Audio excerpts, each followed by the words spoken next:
Parfait. Il en aura besoin à la maison.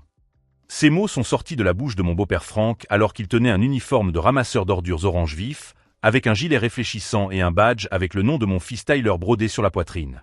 Ma belle-mère Linda venait de l'offrir comme cadeau de Noël à mon fils de 8 ans, devant toute la famille réunie dans le salon décoré de leur maison du Connecticut. J'ai vu les yeux de Tyler se remplir de larmes alors qu'il tenait cet uniforme entre ses petites mains. Et quelque chose en moi, quelque chose qui était endormi depuis longtemps, s'est réveillé avec une fureur que je n'avais pas ressentie depuis des années. Je m'appelle Andrew Morrison, j'ai 42 ans, et ce qui s'est passé ce matin de Noël dans le manoir des Whitfield a tout changé pour toujours. Mais pour comprendre ce que j'ai fait ensuite, vous devez savoir comment nous en sommes arrivés là. Car cette humiliation n'est pas venue de nulle part. Elle était le résultat de 3 années de provocations subtiles, de commentaires venimeux et d'une guerre psychologique que je pensais pouvoir ignorer pour le bien de ma famille. Tyler a rencontré la famille de mon ex-femme Jennifer lorsqu'elle a commencé à fréquenter Richard Whitfield 2 ans après notre divorce. Richard était issu d'une lignée de banquiers d'affaires de 3e génération. Sa famille possédait un manoir à Greenwich, des voitures européennes et cette arrogance silencieuse qui vient de générations de privilèges jamais remis en question. La première fois que j'ai rencontré Frank et Linda, c'était lors de la fête d'anniversaire des 9 ans de Tyler. J'étais arrivé à 3 heures pile, comme convenu, mais ils m'ont fait attendre 45 minutes à l'entrée de la propriété parce que, selon le gardien, je ne figurais pas sur la liste des invités approuvés. Quand ils m'ont enfin laissé entrer, Frank m'a salué d'une poignée de main molle et de ce sourire condescendant que j'allais apprendre à détester. « Ah, vous devez être Andrew, le vrai père. » Il a insisté sur le mot « vrai », comme s'il s'agissait d'une blague que lui seul comprenait. Linda n'a même pas pris la peine de cacher son mépris. Ses yeux m'ont évalué de la tête aux pieds, s'attardant sur mon uniforme bleu de technicien en réfrigération que je n'avais pas eu le temps de changer après le travail. « Comme c'est intéressant », a-t-elle murmuré. « Tyler nous a dit que vous travaillez avec des appareils. » Je travaille dans la réparation de systèmes de climatisation et de chauffage depuis 15 ans. C'est un travail honnête, bien rémunéré, qui me permet de subvenir aux besoins de mon fils dans la dignité. Mais dans sa bouche, on aurait dit que je nettoyais des fosses septiques. Au cours des mois suivants, chaque interaction avec eux était un exercice de micro-agression soigneusement calculé. Frank me posait toujours des questions sur mon petit commerce de réfrigération, avec cette voix qui dégoulinait de condescendance. Linda tenait à mentionner comment Richard élevait le niveau de vie de Tyler, en l'inscrivant dans des écoles privées coûteuses et en lui achetant des vêtements de marque. Il est important que Tyler comprenne la différence entre le travail manuel et les vrais métiers, m'a-t-elle dit un jour, alors que je venais chercher mon fils après un week-end chez eux. Mais j'ai tout ravalé. Je pensais être un père mature, un homme meilleur. Je pensais que protéger Tyler des conflits entre adultes était plus important que de défendre ma propre dignité. Comme j'avais tort. Si vous trouvez cette histoire intéressante, n'oubliez pas de vous abonner à la chaîne, car ce qui s'est passé ensuite montre que sous-estimer un père déterminé est toujours une erreur fatale. Car ce matin de Noël, quand j'ai vu mon fils de 8 ans essayer de ne pas pleurer en tenant un uniforme de poubelle comme s'il s'agissait d'un vrai cadeau, j'ai enfin compris quelque chose de crucial. Il y a des moments dans la vie où être le meilleur homme signifie déclarer la guerre. Ce matin de Noël n'était pas un incident isolé. C'était l'aboutissement de 3 années d'une campagne systématique visant à m'humilier et à réduire mon influence dans la vie de Tyler. Tout a commencé de manière subtile. Frank insistait toujours pour mentionner à quel point mon travail manuel était si important pour la société, mais avec un ton qui montrait clairement qu'il considérait ma profession comme un cran en dessous de celle de domestique. Linda était encore plus venimeuse. Elle avait le don de faire des commentaires qui ressemblaient à des compliments, mais qui étaient en réalité des coups de couteau. Tyler devient tellement intelligent. Il doit tenir de Jennifer, a-t-elle dit un jour, devant tout le monde, lors de la fête de fin d'année de sa 5e année. Heureusement que les gènes académiques sont dominants, n'est-ce pas? Mais ce qui me mettait vraiment hors de moi, c'était la façon dont il manipulait Tyler. Après avoir rendu visite à leur manoir, mon fils revenait confus, posant des questions qu'un enfant de 8 ans ne devrait pas poser. « Papa, pourquoi tu n'as pas une grande maison comme grand-père Frank? Papa, pourquoi tes mains sont toujours sales quand tu viens me chercher? Papa, est-ce vrai que les personnes importantes portent des costumes pour aller travailler? » Chaque question était un coup de poignard. Parce que je savais exactement d'où venaient ces idées. Frank avait l'habitude d'éduquer Tyler sur les différents types de travail et les hiérarchies sociales. Linda complétait en achetant des vêtements coûteux à Tyler et en commentant sans cesse qu'il méritait le meilleur dans la vie. La goutte d'eau qui a fait déborder le vase s'est produite 3 semaines avant Noël. Tyler est rentré à la maison après un week-end chez Jennifer et Richard, avec un nouveau cartable. Il était en cuir véritable, avec ses initiales gravées en doré. Grand-mère Linda a dit que j'avais besoin de choses de qualité maintenant que je grandissais, m'a-t-il raconté, tout excité. Elle a dit que mon ancien sac à dos était inapproprié pour un garçon de ma position sociale. J'ai senti mon sang bouillir. Le vieux sac à dos n'avait que 6 mois. J'avais économisé pendant 3 semaines pour l'acheter dans un magasin spécialisé dans les articles de sport. Tyler l'avait choisi lui-même et avait été ravi de voir son personnage préféré imprimé dessus. Mais maintenant, il était jeté dans un coin de la chambre, remplacé par quelque chose qui représentait tout ce que les Whitfield voulaient que Tyler devienne. Une version miniature d'eux-mêmes, obsédés par le statut social et les apparences. Ce soir-là, j'ai essayé d'expliquer à Tyler que la valeur des gens ne résidait pas dans les choses qu'ils possédaient. Il m'a écouté avec ce regard confus d'enfant qui essaie de comprendre le monde compliqué des adultes. Mais papa, grand-père Frank a dit que les gens te jugent sur ton apparence. Il a dit que quand je serai grand, je devrais comprendre la différence entre. Il s'est interrompu, essayant de se souvenir des mots exacts. Entre les gens qui font la différence et ceux qui ne font que travailler. Mon cœur s'est brisé. Non pas à cause de la cruauté implicite dans les paroles de Frank, mais parce que je voyais mon fils répéter cette philosophie toxique comme si c'était une vérité absolue. C'est ce soir-là que j'ai commencé à comprendre qu'il ne s'agissait pas seulement d'une question d'ego blessé ou de différence de classe sociale. C'était une bataille pour l'âme de mon fils. Les Whitfield empoisonnaient systématiquement Tyler contre moi, semant des graines de honte et de supériorité qui pourraient définir sa personnalité pour toujours. Puis Noël est arrivé. Quand Tyler a ouvert ce paquet et que j'ai vu l'uniforme orange avec son nom brodé dessus, j'ai compris qu'ils avaient franchi une ligne rouge. Il ne s'agissait plus de me rabaisser, mais de détruire tout le respect que mon fils pouvait encore avoir pour moi. C'est pour qu'il comprenne la place de chacun dans la société, avait chuchoté Frank à Richard, assez fort pour que je l'entende. Mieux vaut apprendre tôt. Linda avait ri, couvrant sa bouche de sa main comme si elle avait partagé une blague intime. Tyler a besoin de modèles appropriés. Nous ne pouvons pas le laisser se contenter de la médiocrité. Alors que mon fils tenait cet uniforme, luttant pour ne pas pleurer devant toute la famille réunie, quelque chose en moi a définitivement basculé. Il pensait avoir gagné. Il pensait avoir enfin réussi à me briser, à me réduire à néant devant Tyler. Il pensait que j'allais accepter cette humiliation finale et continuer à être le père soumis qui avale les insultes au nom de l'harmonie familiale.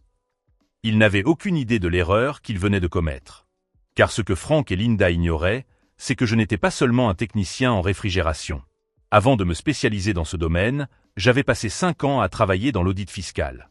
Je connaissais chaque faille, chaque détail, chaque secret sordide que les riches utilisent pour cacher leur argent.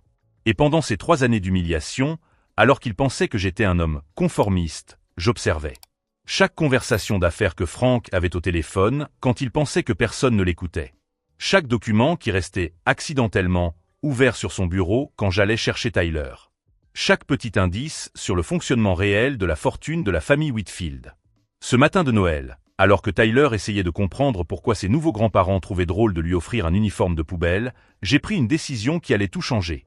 Il voulait jouer à l'humiliation? Parfait.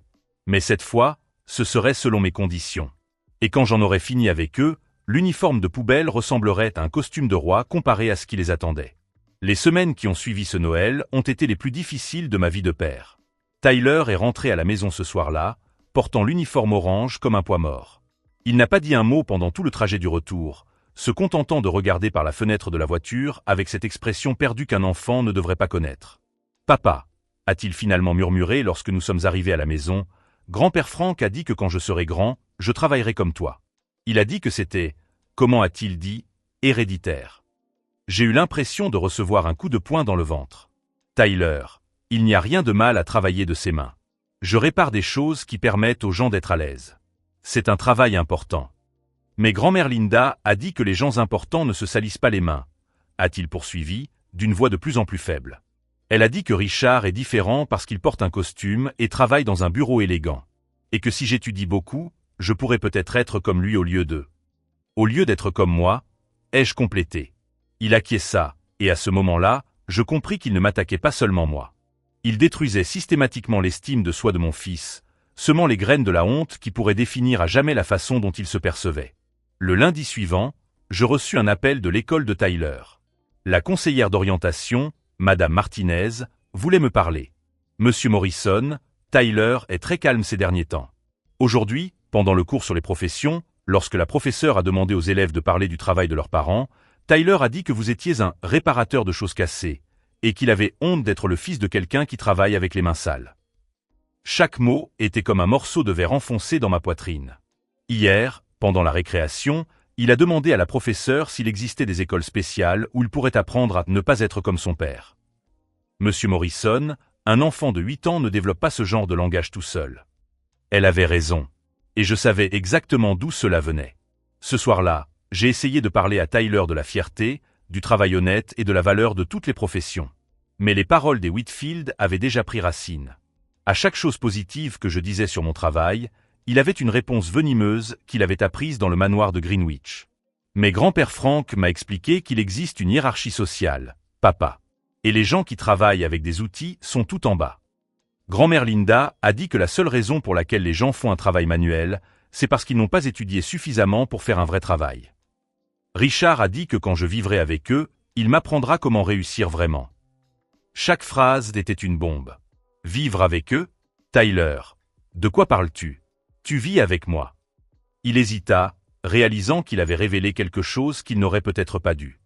Grand-mère Linda a dit que quand j'aurai 10 ans, je pourrais choisir de vivre dans la grande maison avec eux. Que là-bas, j'aurai ma propre chambre avec salle de bain, et une piscine, et des gens pour me préparer à manger, et qu'a-t-elle dit d'autre? Que tu serais probablement soulagé, parce qu'élever un enfant seul coûte cher, et que les gens comme toi ont toujours des problèmes d'argent. C'est à ce moment-là que j'ai compris que la guerre avait atteint un tout autre niveau. Ils ne se contentaient pas de m'humilier, ils essayaient activement d'enlever mon fils. Le lendemain matin, j'ai appelé mon frère Danny à Boston. Danny travaillait comme détective privé et avait les relations dont j'avais besoin.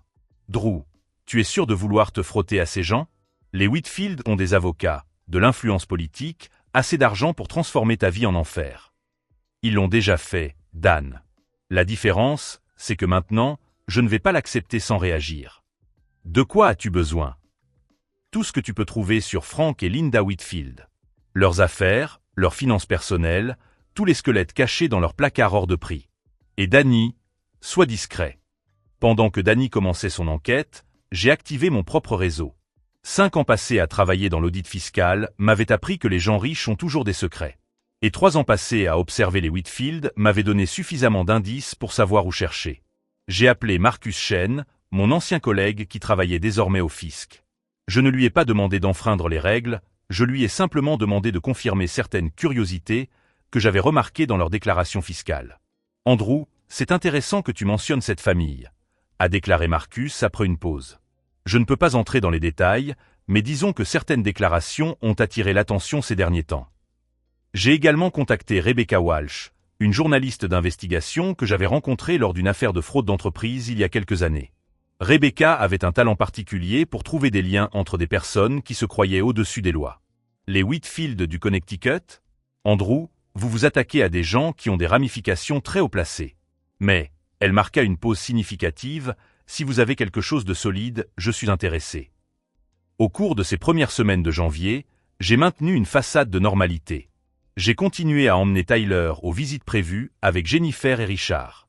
J'ai continué à saluer poliment Frank et Linda lorsque nos chemins se croisaient. Je suis resté l'ex-mari docile qu'ils croyaient avoir apprivoisé. Mais derrière ce masque, je construisais quelque chose qu'ils n'auraient jamais imaginé. Car ce que les Whitfield ne comprenaient pas, c'est qu'humilier un homme devant son propre fils ne le brise pas, cela le transforme. Et quand vous transformez quelqu'un avec mon ensemble spécifique de compétences et de connaissances, vous ne créez pas une victime. Vous créez un problème. Un gros problème. Au cours de la dernière semaine de janvier, Danny m'a appelé. « Drew, tu dois voir ça. Je t'envoie un fichier par email, mais ne l'ouvre pas chez toi. Utilise un ordinateur public, de préférence dans une bibliothèque. » 3 heures plus tard, j'étais assis dans une bibliothèque publique à Hartford, regardant un document qui ferait que Frank et Linda Whitfield préféreraient ne jamais avoir entendu mon nom. Le fichier contenait des relevés de virements bancaires, des documents d'entreprise et un réseau de connexions qui révélaient non seulement une évasion fiscale systématique, mais quelque chose de bien pire. Le blanchiment d'argent par le biais de fausses fondations caritatives. La famille Whitfield, avec toute son arrogance sur les hiérarchies sociales et le vrai travail, volait de l'argent destiné aux hôpitaux pour enfants. Je fermai mon ordinateur portable et souris pour la première fois depuis Noël. Ils voulaient m'apprendre les différents types de travail? Parfait. Il était temps de leur montrer ce qu'un ancien contrôleur fiscal pouvait vraiment faire lorsqu'il décidait de travailler pour de vrai. Et l'uniforme de poubelle qu'ils avaient donné à Tyler? Eh bien, dans quelques semaines, ils découvriraient qu'il y a une différence entre travailler avec des ordures et être une ordure. Une différence qui allait devenir douloureusement évidente. Au cours des 4 semaines suivantes, j'ai maintenu une routine dont Frank et Linda ne se doutaient pas. Le matin, je restais le même Andrew que d'habitude, un technicien en réfrigération qui arrivait à l'heure au travail, saluait poliment quand on se croisait et emmenait Tyler à ses rendez-vous avec Jennifer et Richard. Mais le soir, je redevenais le contrôleur fiscal que j'avais été pendant 5 ans. Le dossier que Danny m'avait envoyé n'était qu'un début. Les documents révélaient des transferts suspects entre la Whitfield Foundation et plusieurs comptes offshore, mais j'avais besoin de plus. J'avais besoin d'un schéma si clair et irréfutable que même les meilleurs avocats du Connecticut ne pourraient le contester. J'ai commencé par l'essentiel, l'analyse des déclarations fiscales publiques. Frank Whitfield était président de la Whitfield Foundation, une organisation qui était censée collecter des fonds pour les hôpitaux pour enfants dans le besoin. Au cours des 5 dernières années, la fondation avait brassé plus de 12 millions de dollars. Mais lorsque j'ai croisé ces données avec les registres publics des hôpitaux, j'ai découvert quelque chose d'intéressant. Seuls 200 000 dollars étaient parvenus aux hôpitaux. Où étaient passés les 11 millions et 800 000 dollars restants?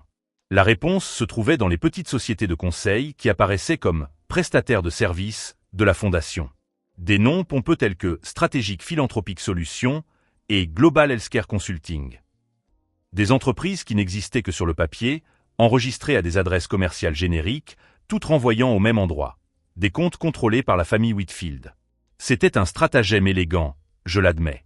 Les dons déductibles entraient dans la fondation, étaient sous-traités à des sociétés fantômes, puis revenaient dans leur poche sous forme des honoraires de conseil.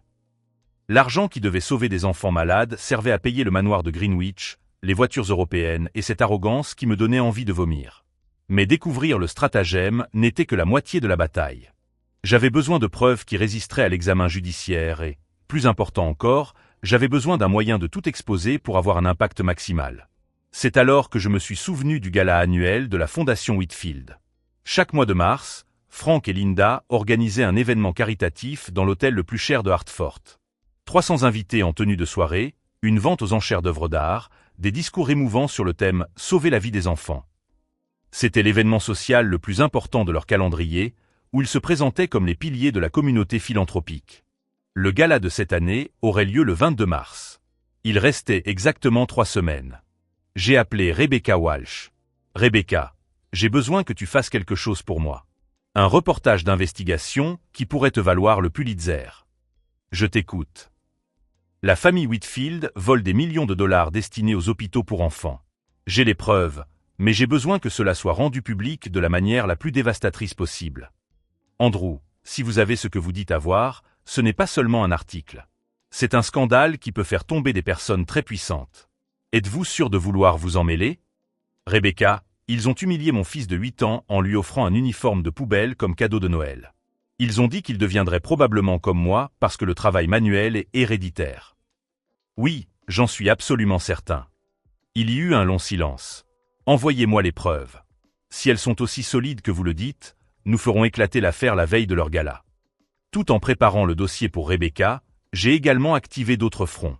Marcus Chen, mon contact au fisc, a confirmé qu'il y avait déjà des enquêtes préliminaires sur des anomalies dans les déclarations fiscales de la famille.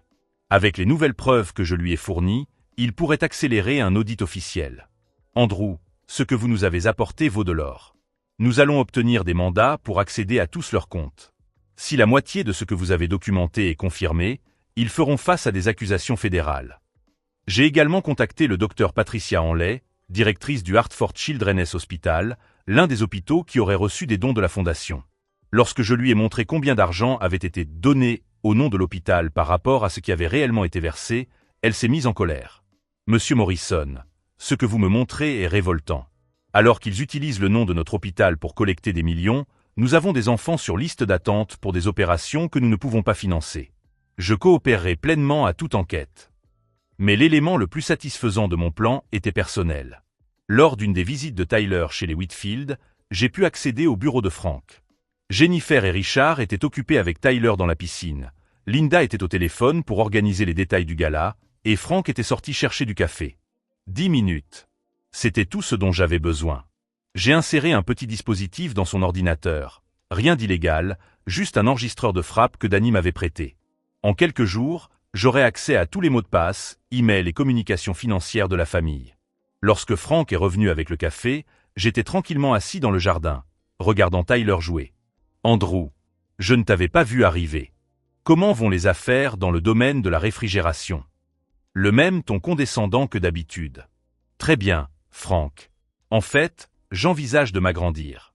Peut-être ouvrir un deuxième magasin. Quel ambitieux. Il a ri. J'espère que tu as fait tes études de marché. Les petites entreprises échouent tellement souvent. Oh, je fais toujours des recherches approfondies avant toute décision importante. C'est surprenant le nombre de détails qui passent inaperçus tant que tu n'as pas vraiment creusé. S'il avait prêté attention au ton de ma voix, il aurait peut-être compris que je ne parlais pas de réfrigération. Mais Frank Whitfield était trop occupé à se sentir supérieur pour remarquer les subtilités. Au cours de cette même visite, Linda a tenu à me mettre au courant des progrès scolaires de Tyler. Tu sais, Andrew, nous envisageons d'inscrire Tyler dans une école préparatoire privée. Quelque chose de plus, adapté à son potentiel. Bien sûr, ce serait notre contribution. Nous savons que ce type d'éducation est au-delà de tes possibilités. C'est très généreux de ta part, Linda.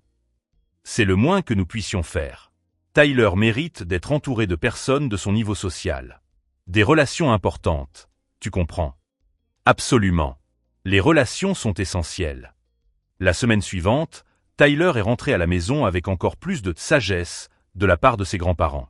Papa, grand-père Frank m'a expliqué aujourd'hui les différents types de travail. Il m'a dit qu'il y avait le travail important, celui que font les gens intelligents dans les bureaux, et le travail manuel, celui qui est réservé aux gens qui n'ont pas réussi à être assez intelligents. Chaque mot était un coup de poignard, mais je ne ressentais plus de colère. Je ressentais quelque chose de beaucoup plus puissant, la certitude absolue que je faisais ce qu'il fallait. Tyler, je peux te confier un secret. Lequel, papa? Les personnes les plus intelligentes que je connaisse sont celles qui construisent des choses de leurs propres mains. Et les personnes les moins intelligentes sont celles qui pensent que voler est plus facile que de travailler. Il était confus. C'était compréhensible. Mais dans quelques semaines, tout deviendrait très clair. Si vous suivez cette histoire jusqu'ici, n'oubliez pas de vous abonner à la chaîne, car ce qui va suivre montrera que s'en prendre à la mauvaise famille peut coûter plus cher qu'il ne l'aurait jamais imaginé. Le Keylogger fonctionnait parfaitement. Pendant 10 jours, j'ai enregistré chaque email, chaque mot de passe, chaque transaction en ligne effectuée par Frank. Ce que j'ai découvert était encore pire que ce que j'imaginais. Il ne s'agissait pas seulement de 12 millions volés à des hôpitaux pour enfants. Il s'agissait de 27 millions, répartis sur 8 ans. De fausses fondations, des sociétés fantômes, des comptes offshore dans les Caraïbes. Tout un empire bâti sur la souffrance d'enfants malades. Et le plus révoltant, dans leurs emails, Frank et Linda qualifiaient les dons des « argent de pigeon » et les hôpitaux de « façades utiles pour toucher la corde sensible des gens. Dans un échange particulièrement répugnant, Linda écrivait « Chérie, nous devons sauver les apparences. Nous devrions peut-être faire un vrai don cette année, juste pour éviter les soupçons. Que dirais-tu de 5 000 $ pour cet hôpital de Bridgeport ?» Frank répondait « 5 000 sur 27 millions ? Linda, tu deviens trop généreuse avec l'âge. 2 500, c'est largement suffisant. » Il se moquait littéralement du sort des enfants mourants.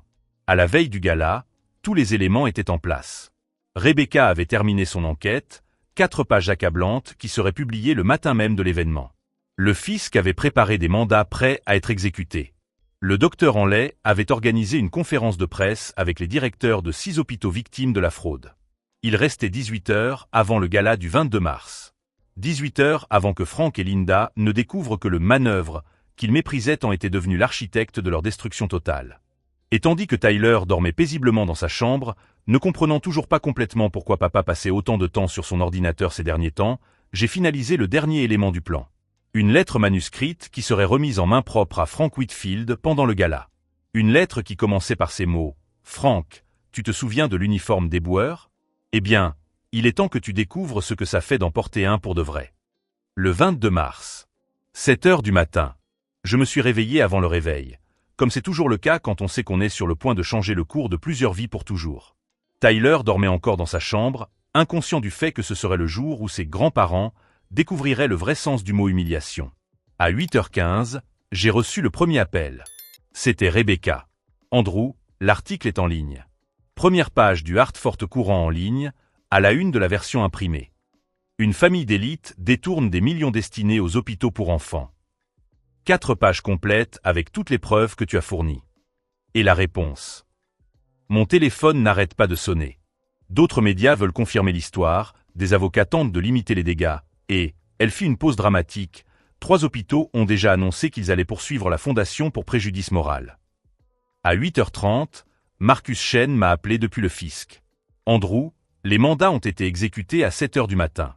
Des agents fédéraux sont actuellement chez Greenwich, en train de saisir des ordinateurs, des documents financiers, des téléphones.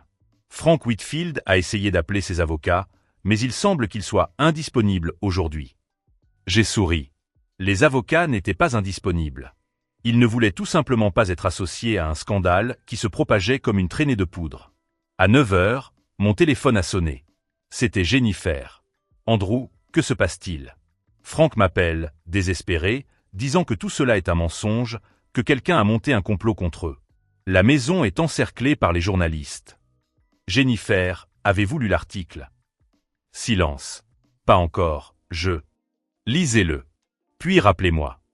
À 9h15, le docteur Patricia Hanley, de l'hôpital pour enfants de Hartford, a donné une conférence de presse qui a été retransmise en direct par 3 chaînes locales.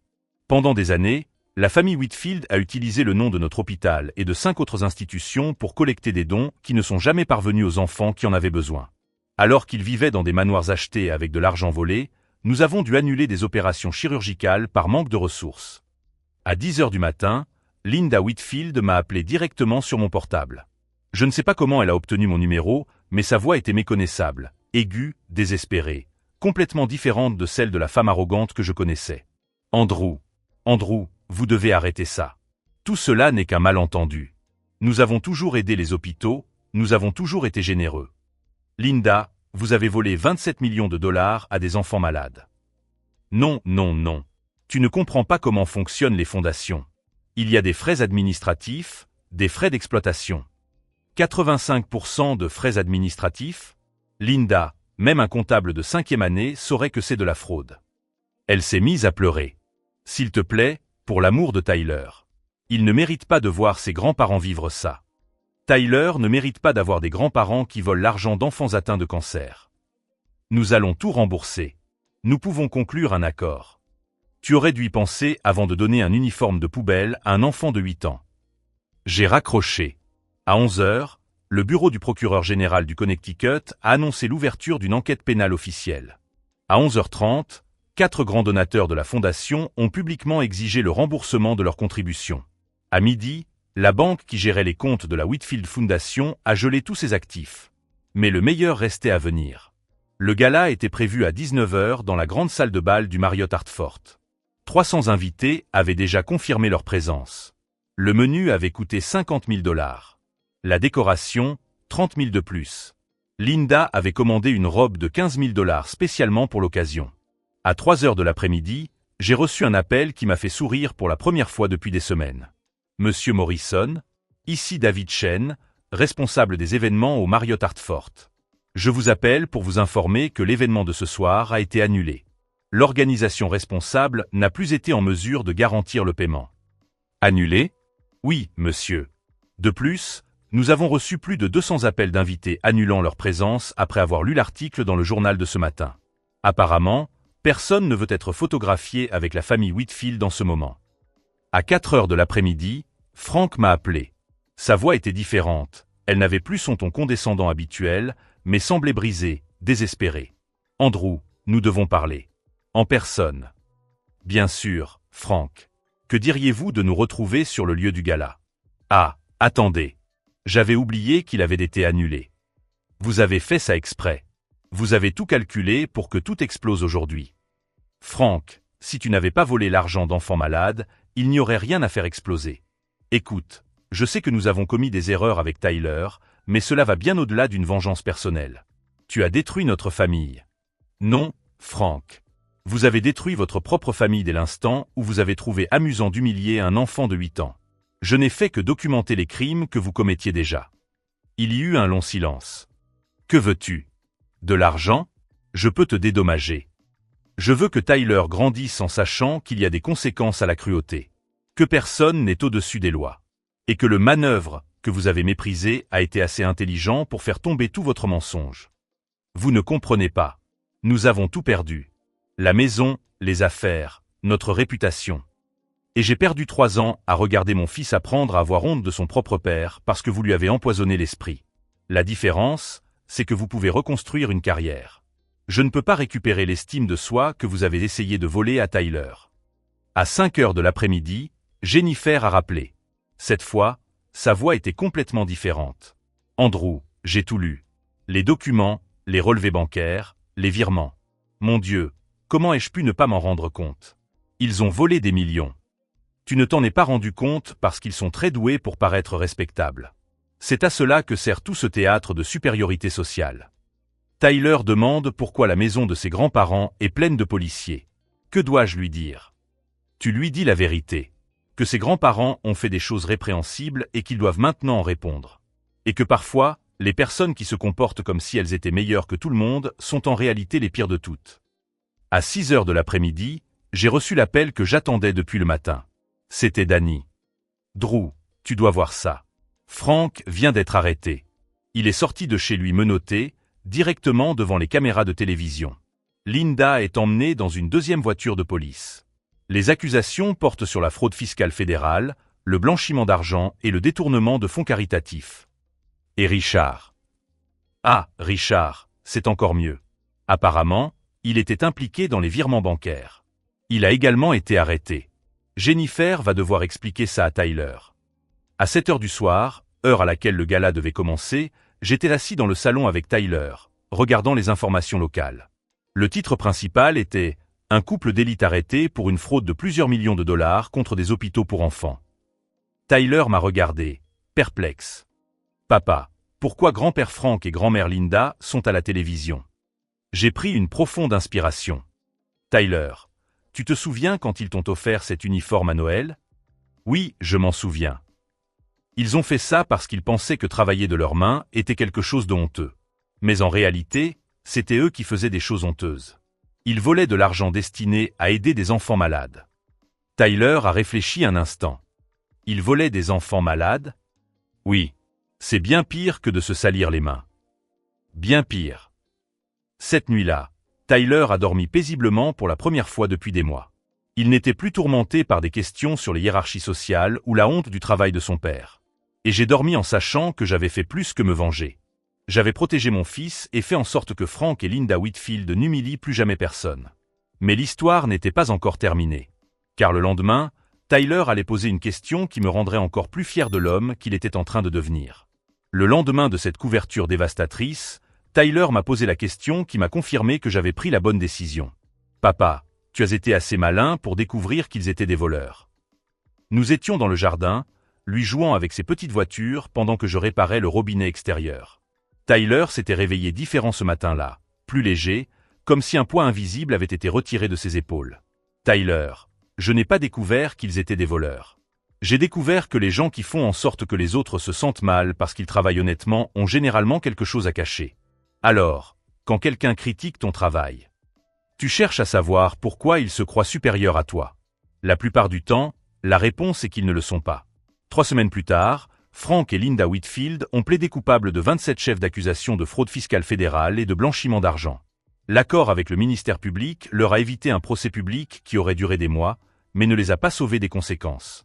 Frank a été condamné à 12 ans de prison fédérale. Linda, en tant que collaboratrice, a été condamnée à 8 ans. Le manoir de Greenwich a été vendu aux enchères pour payer les amendes et les restitutions. Les voitures européennes ont été confisquées. Les comptes bancaires ont été gelés de manière permanente. Mais la chute financière n'était que le début. Rebecca Walsh a remporté un prix de journalisme d'investigation pour l'article qui a fait tomber les Whitfield. Son reportage de suivi a révélé que 15 autres familles de l'élite du Connecticut utilisaient des stratagèmes similaires par le biais de fausses fondations. Le scandale s'est propagé comme une traînée de poudre, faisant tomber tout un réseau de fraude philanthropique qui opérait en toute impunité depuis des décennies. Richard a tenté de se distancier de ses parents, mais la commission des opérations de bourse a découvert qu'il avait signé plusieurs documents relatifs aux virements bancaires. Il a perdu sa licence financière et s'est vu interdire de travailler dans toute institution bancaire pendant 10 ans. Jennifer, quant à elle, a pris une décision qui m'a surpris. « Andrew, j'ai besoin de te demander pardon. m'a-t-elle dit un après-midi d'avril, lorsqu'elle est venue chercher Tyler pour une visite. J'ai vu les signes. Les comptes qui ne correspondaient pas, les commentaires cruels à ton sujet, la façon dont il manipulait Tyler. Mais il était plus facile d'accepter l'argent et la vie confortable que de se demander d'où cela venait. Jennifer, tu n'as pas besoin. Si, j'en ai besoin. Et Tyler a aussi besoin d'entendre cela. Elle s'est agenouillée à la hauteur de ses yeux. Tyler, les grands-parents Whitfield ont fait des choses très répréhensibles, et maman ne les en a pas empêchés alors qu'elle aurait dû. Ton père a eu le courage de les arrêter quand je ne l'ai pas fait. C'était la première fois en 3 ans que j'entendais Jennifer me désigner comme le père de Tyler, sans qualificatif ni diminutif. Le docteur en lait, de l'hôpital pour enfants de Hartford, est devenu une alliée inattendue. Grâce à l'argent récupéré dans le cadre de l'affaire Whitfield, plus de 27 millions de dollars au total, l'hôpital a pu financer un nouveau centre d'oncologie pédiatrique. Ils m'ont invité à la cérémonie d'inauguration. Monsieur Morrison, a-t-elle déclaré dans son discours, ce centre existe parce qu'un père a refusé d'accepter que la cruauté reste impunie. Parce qu'un homme qui travaille de ses mains a montré que la véritable noblesse réside dans l'intégrité et non dans les titres. Tyler était avec moi ce jour-là, vêtu de son plus beau costume, celui que je lui avais acheté en faisant des heures supplémentaires pendant 2 semaines. Lorsque les enfants de l'hôpital sont venus nous rencontrer, il m'a présenté à chacun d'entre eux. Voici mon père. Il répare les choses cassées et arrête les méchants. 6 mois plus tard, j'ai reçu une offre à laquelle je ne m'attendais pas. Marcus Chen, du fisc fédéral, m'a appelé un jeudi matin. Andrew, compte tenu du travail que vous avez accompli dans l'affaire Whitfield, nous avons une proposition à vous faire. Nous voulons que vous deveniez consultant spécialisé dans les enquêtes sur les fraudes dans les organisations philanthropiques. Le salaire est 3 fois supérieur à ce que vous gagnez actuellement. Marcus, je n'ai pas de diplôme en comptabilité ni.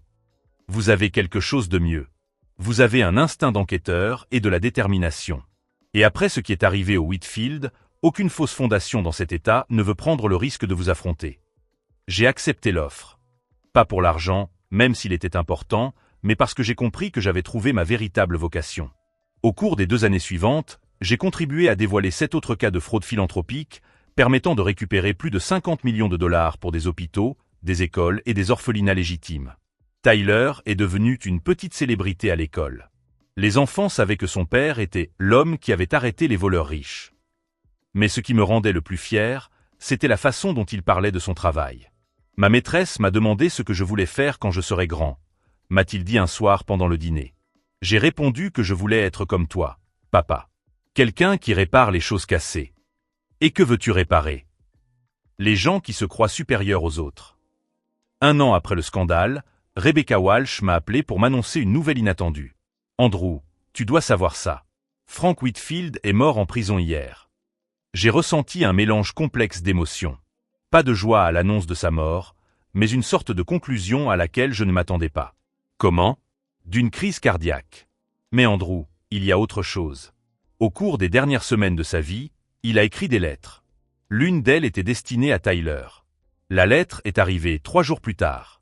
Frank l'avait écrite à la main, son écriture tremblante trahissant son âge et sa maladie. Tyler, ton grand-père Frank a fait de très mauvaises choses. Ton père est un homme meilleur que je ne l'ai jamais été. Apprends de lui, pas de moi. Elle était simplement signée Frank Whitfield. J'ai montré la lettre à Tyler. Il l'a lue 2 fois, puis l'a soigneusement pliée. Papa, c'est triste quand les mauvaises personnes n'apprennent à être bonnes que lorsqu'il est trop tard. À 10 ans, mon fils avait acquis une sagesse sur la nature humaine que beaucoup d'adultes n'atteignent jamais.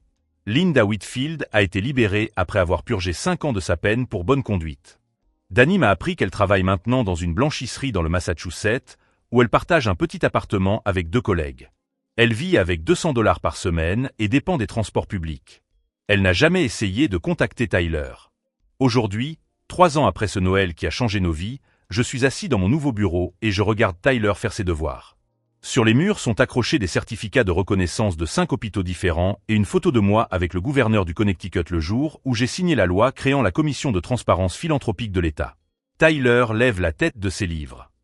Papa, je peux te poser une question sur ce Noël? Bien sûr. Quand ils m'ont donné l'uniforme orange, tu savais déjà que tu allais découvrir qu'ils étaient des voleurs. Je souris en me souvenant de ce matin qui semble appartenir à une vie antérieure. Tyler, je ne savais pas exactement ce que j'allais trouver. Mais je savais que les gens vraiment bons n'ont pas besoin d'humilier les autres pour se sentir importants. Et quand vous voyez quelqu'un faire cela, surtout à un enfant, c'est toujours parce qu'il a quelque chose à cacher. Alors l'uniforme orange était en fait un cadeau. Comment ça? Parce que s'il ne me l'avait pas donné, vous n'auriez jamais décidé d'enquêter sur eux. Et tous ces enfants dans les hôpitaux n'auraient jamais reçu l'argent dont ils avaient besoin. Mon fils de 10 ans venait de formuler l'ironie parfaite de cette histoire. Tyler, tu as raison. En fin de compte, l'uniforme orange était le meilleur cadeau qu'il pouvait nous faire. Parce qu'il a montré qui ils étaient vraiment. Exactement.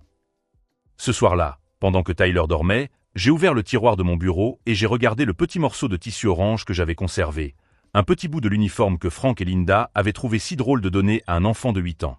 Je ne l'ai pas gardé comme un trophée ou un symbole de vengeance. Je l'ai gardé comme un rappel que la cruauté porte en elle les germes de sa propre destruction. Si cette histoire vous a autant touché qu'elle a changé notre famille, abonnez-vous à la chaîne, car nous croyons que toute injustice porte en elle la clé de sa propre correction. Il suffit d'avoir le courage de chercher cette clé. La dernière fois que j'ai eu des nouvelles de Linda Whitfield, elle travaillait de nuit dans une blanchisserie pour 8,50 $ de l'heure. Et moi? Eh bien, la semaine dernière, j'ai obtenu ma 3e promotion et Tyler m'a demandé si nous pouvions faire don d'une partie de ma prime à l'hôpital pour enfants. Comme je lui ai dit ce matin-là, parfois, les personnes qui travaillent de leurs mains ont le cœur le plus pur.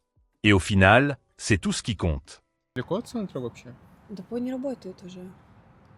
Не, ну говорят, что... Ну, депо, фудкорт есть. Я знаю. В смысле не работает? Ну, Депо просто с как рынок и 2:30. фудкорт. Нет, так это не про сейчас, а просто А. советуют. Алло. Ну, про Нам сейчас? Тася посоветовала на Патриках, заведение называется Пино. Пино. Типа там вкусно. Но на Патрике нас не пустили ночью, я туда не поеду Да прям как больше. тут. Не, мне кажется, Рил, что они боятся вот то, что типа стабилизатор, вспышка, вот это, свет. И они думают, что это какая-то профсъемка, сейчас мы будем тут все снимать. Разоблачение Да, разоблачение. московских эскортниц. И Девушка депутатов. из Рязани приехала покорять Москву, но она была найдена на Патриках под каким-то Патриком. И Пино уже не то, Ира пишет. А. Надо нам погулять, кстати. Сгоняйте на Патрике в Шиба, там роллы классные. Шиба. Во, нет, только не роллы. О как. А вот Хейтер. сейчас, если кушать, куда можно пойти? Чтобы было и вкусно, и не грустно, так сказать. Макдональдс. Ту-ту-ру-ту-ту. А, вкусный То, что точка. я люблю. Вкусный точка. Вкус. Вкус чего? Вкусочка. Ой. А с какого она города? С Минска, Беларусь. Вот сейчас езжайте в кофеманию возле авиапарка. А что там? Чё-то, ну, перед тем, как ехать, мне попадалась куча этих рилсов про кофеманию, то, что типа как правильно там, заходите в кофеманию, А что за прикол местный? цепануть тёлочку, типа, и уехать. Кофемания имба. Что это? Ну, Как просто раньше кофемания. есть, Зарядье. Да, привет, Огурчик, привет. Родные места. Да. Тут Москву показываем. Я на машине каталась, кстати. Лобаста, я водила за рулем. Там цены пизда, говорят. Вкусно, но оверпрайс. Оверпрайс. Но хорошо делают. А какие там блюда? Я видела вот этих новиков, да? Там чисто русская кухня, мне не захотелось кушать. Это был один из новиков Привет, заведений, как я понимаю. Шарахаюсь по Москве, да. Все что угодно, салат и паста. Пасту ели сегодня, пиццу ели сегодня. Хочу жирного бургера. Муму вообще работает где-нибудь круглосуточно? Сейчас я Наверное, посмотрю. нет. Я слышала, муму вкусный. Я помню, там ела. Муму, ну, пару лет назад точно считались вкусными, сейчас хз, конечно. Фрэнк Баста не хочу, мы там были. Ну, там ребра одни. Опа, Оксана Тупые уже дрифтует. ступеньки! Дрифтит. Муму хуета. А где самые вкусные Не, бургеры? все закрыто. Но Муму Ну закрыто. тогда ищи, где поесть. Момо сейчас хуйня. А пару лет назад, ну даже больше, чем пару лет назад. Прям хвалили. Слышишь, Дискач, я хочу туда. Да, так мы это прошли. Выезжайте в кофеманию. Ну, поехали в кофеманию. Она что, одна на Ты весь... зачем в этот, блядь, оверпрайс ехать, ну, раскайпленный? Ну, мне Зачем? кажется, что это вот именно, типа, раскайпленное место просто. Так, подожди. Мы приехали сюда ради чего? Ради хайпа. Поехали. Да ладно, шучу.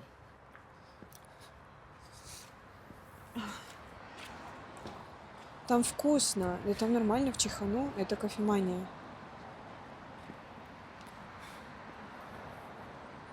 Так. Фу, ты заебал курить. Эти лестницы. Так ты не идешь на музыку, не? Алло, А атмосферно сейчас? ты на Это пиве? лестница. Вот. Смотри. Чихана, Так, кстати, можно топ ходить вариант. Там Ирис скинула что-то. Да, сейчас я чекну. Скорее всего, про кофеманию. Я Может, все и мне нет. опция понять. Я не знаю, но, по-моему, сегодня ночью... Да, там нормально и атмосферно сейчас. Он Ну не ладно. признается. Он не признается. А Авиапарка что-нибудь еще знает? Так, а что это такое? Есть кофемания на Покровке 24/7 и на Трубной. В какую из них? А какое нам ближе будет? Да по факту, ну на Покровке ближе будет. А что происходит, собственно?